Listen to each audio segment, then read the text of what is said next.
Hello दोस्तों, welcome to life care. इस video में हम बात करेंगे एक तरह के फंगस के बारे में जो अगर हो जाए तो काफ़ी परेशानी और दर्दनाक हो सकता है। इस तरह के फंगस को ईस्ट इन्फेक्शन यानी खमीर संक्रमण भी कहा जाता है। ज़्यादातर ये इन्फेक्शन वजाइना में होता है, लेकिन अगर ये बढ़ जाए तो खतरनाक तौर पे संक्रामक भी हो सकता है।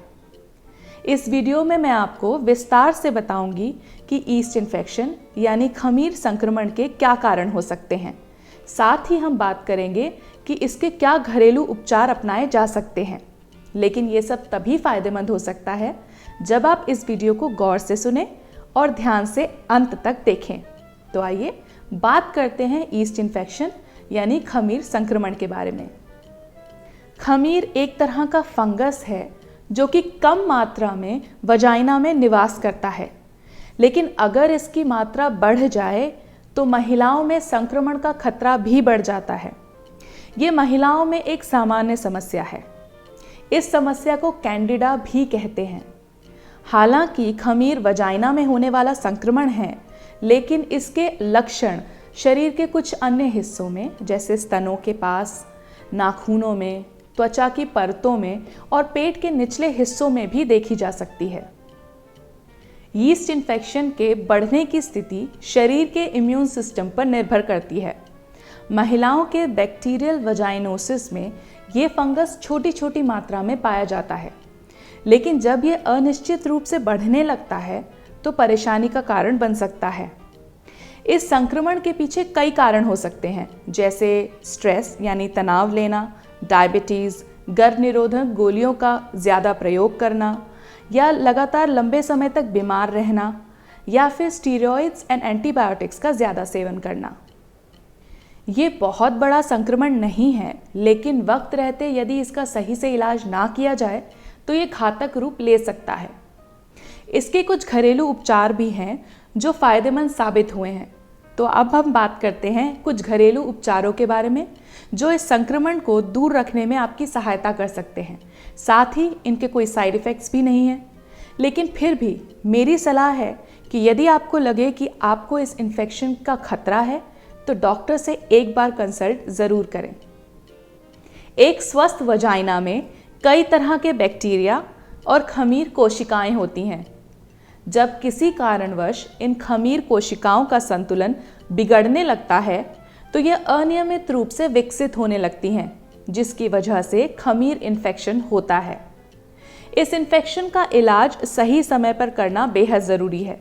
तो आइए हम बात करते हैं इससे जुड़े कुछ लक्षणों के बारे में। गंभीर रूप से वजाइना में खुजली होना, संभोग के दौरान वजाइना में दर्द होना, योनि द्वार के आसपास की त्वचा का लाल होना व त्वचा में खिंचाव महसूस होना, यूरिन पास करते समय असुविधा महसूस होना व जलन होना, साथ ही वजाइना में से सफ़ेद गाढ़ा बदबू रहित स्राव होना। यीस्ट इन्फेक्शन के कुछ घरेलू और प्राथमिक उपचार इस प्रकार हैं। नारियल का तेल। नारियल का तेल खमीर संक्रमण के लिए जिम्मेदार कवक को नष्ट करने के लिए सहायक होता है।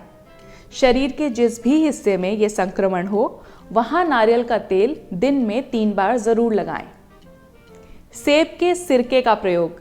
सेब के सिरके और सफ़ेद सिरके दोनों को समान मात्रा में मिलाकर लगाने से भी इस संक्रमण को धीरे धीरे कम किया जा सकता है।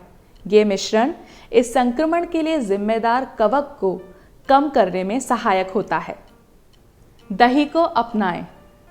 दही में पाए जाने वाला लैक्टोबैसिलस एसिडोफिलिस इस संक्रमण के लिए जिम्मेदार कवक को नियंत्रित करने में काफ़ी मददगार होता है। इसके लिए सादे दही का ही प्रयोग करें और उसे संक्रमित स्थान पर 20 से 30 मिनट तक लगाकर रखें। बाद में धो लें। ये आपके वजाइना में होने वाली इचिंग को भी कम करता है। लहसुन का प्रयोग करें।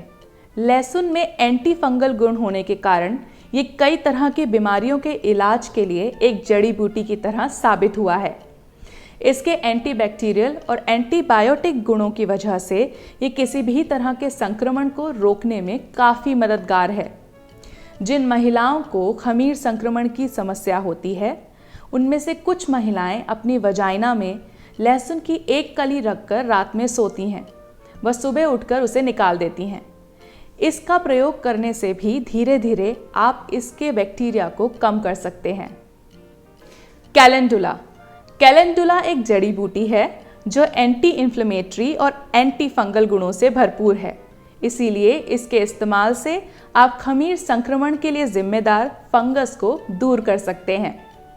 कैलेंडुला की 2 से 3 पत्तियों का पेस्ट बनाएं और अपने संक्रमित स्थान पर दिन में 2 से 3 बार जरूर लगाएं। क्रैनबेरीज। क्रैनबेरीज में एंटी फंगल और एंटी बैक्टीरियल गुण होते हैं जो ईस्ट इन्फेक्शन के लिए जिम्मेदार फंगस को नियंत्रित करने में काफ़ी मददगार होते हैं। क्रैनबेरीज का इस्तेमाल यूरिनरी ट्रैक्ट इन्फेक्शन और ब्लैडर इन्फेक्शंस के इलाज के लिए भी किया जाता है। ईस्ट इन्फेक्शन के दौरान आप अनस्वीटेंड क्रैनबेरी जूस का सेवन दिन में कई बार कर सकते हैं। इससे आपको काफ़ी हद तक राहत मिलेगी। तो इस वीडियो में आपने जाना ईस्ट इन्फेक्शन से जुड़े कुछ घरेलू उपचारों के बारे में। अगर आपको इससे जुड़े कोई भी लक्षण दिखाई दे रहे हैं तो सबसे पहले डॉक्टर से कंसल्ट ज़रूर करें। साथ ही साथ इन घरेलू उपचारों की मदद से आप राहत भी पा सकते हैं।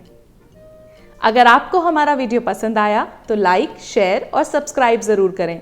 अगर आपके मन में कोई भी हेल्थ रिलेटेड सवाल है तो नीचे कमेंट सेक्शन में या ईमेल करके हमसे ज़रूर पूछें। हमारी हमेशा कोशिश रहती है कि आपके सवालों का जवाब जल्द से जल्द अपने वीडियो के माध्यम से दे सकें। तब तक के लिए स्वस्थ रहें, ख्याल रखें।